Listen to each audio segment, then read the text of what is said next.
Welcome to the post-show show, presented for the exclusive use of our 24/7 Backstage Pass listening audience, viewing audience, because we're videotaping this as we speak. All right, yeah, I tell you what, I'm going to get to the calls here, and then I am going to get to, if we have, we'll have time, we'll do some Obama stuff here. It's been a rough day on the phones here today, folks. I'll let you behind the curtain for a moment. It's been rough. They've been grappling with all sorts of malcontents across the amber waves of grain. Why are you slamming phones down in there? It can't be that bad. My goodness. I think he's talking to you. Well, she's been, Mata Holly's been disgusted in there all day long. Well, that's an important. Answer the bat phone. Don't let that one ring. Jareen is in Tennessee. Do I have it right, Jareen? Jareen, you're on the post-show here at MikeChurch.com. How are you? How nice. And I want to tell you that I appreciate people like you very much because I'm 67. I'm old enough to have fought the battle in the ERA and that kind of thing. Yes. And I've been aware for a long time. And quit listening to national news media maybe 30 years ago. And what we needed then is people like you. And so I want to tell you that I do appreciate your effort. Well, thank you. It's my pleasure to render said effort. Okay.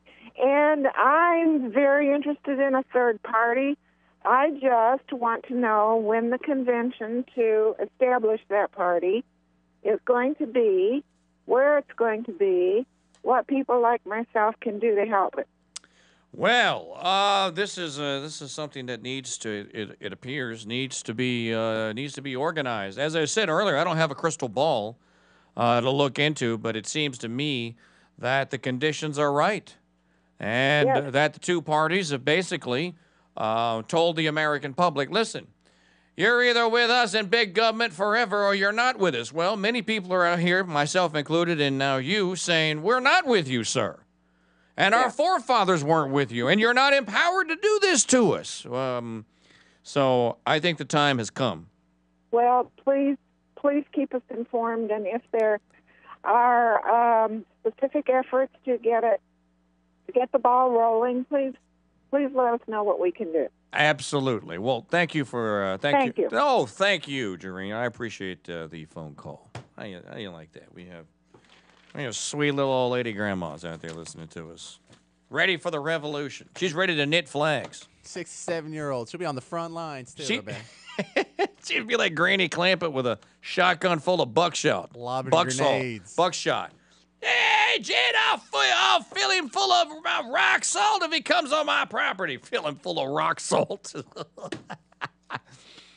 It's an idea that has been bandied about, and I think the last time it really came close to happening was with Ross Perot there. Larry, I don't want the job, but the American people want me to have it, I'll do the job. I don't want to be president, but if the American people want me to do it, then I'll do the job. It's a thankless job, Larry. We got to do something about the deficit there, see?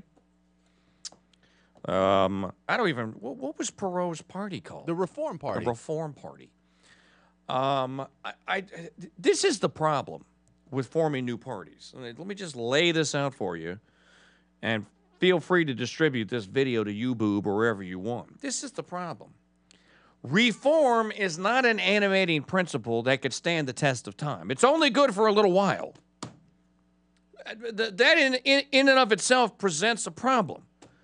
You're setting something up that, by definition, once it has accomplished the reform that it seeks to accomplish, that has legislated itself out of existence here. And so I think, or I would think, or I'd be predisposed to thinking, I should say, that the basis upon which to base and found a third party has got to be rooted in something rock solid, something that stands the test of time, won't go away, can't be legislated away, and people are willing to die for.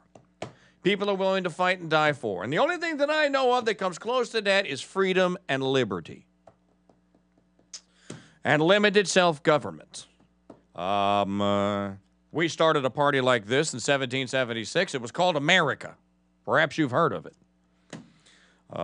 It reached a crescendo in 1789 when the first Congress met in New York. And the amazing part about this story about the founding is that there was no how-to manual. There was no Congress for Dummies book with a yellow cover with the blackboard and written on in yellow chalk on the blackboard. Congress for Dummies. It didn't exist. They had to actually do it, and they had to actually make it. And as I stated earlier in the program, those men could have appointed themselves aristocrats, knights, earls, lords, whatever you want to call them, could have bequeathed to themselves and legislated themselves vast fortunes and vast tracts of land, and could have taken over the entire 13 or 15 colonies, as it were, at the time. They chose not to.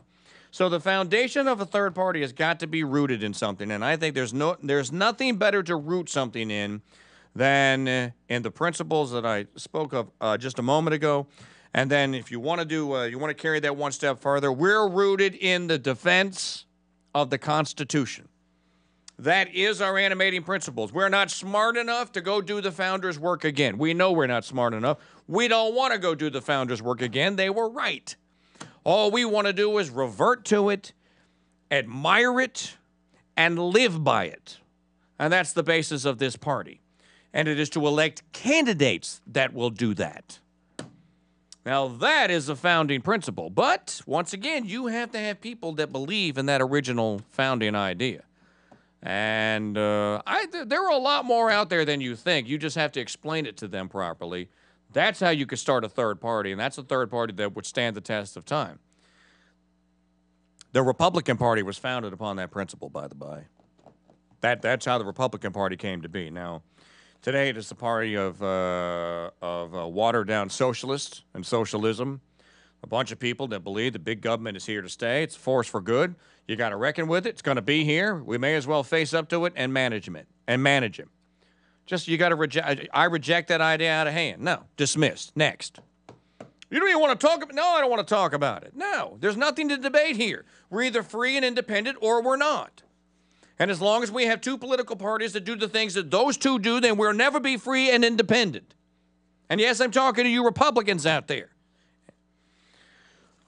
Not just Democrats. So if you want to do a third party based on those principles, find a leader, somebody to rally behind, and I believe that you have a fighting chance here.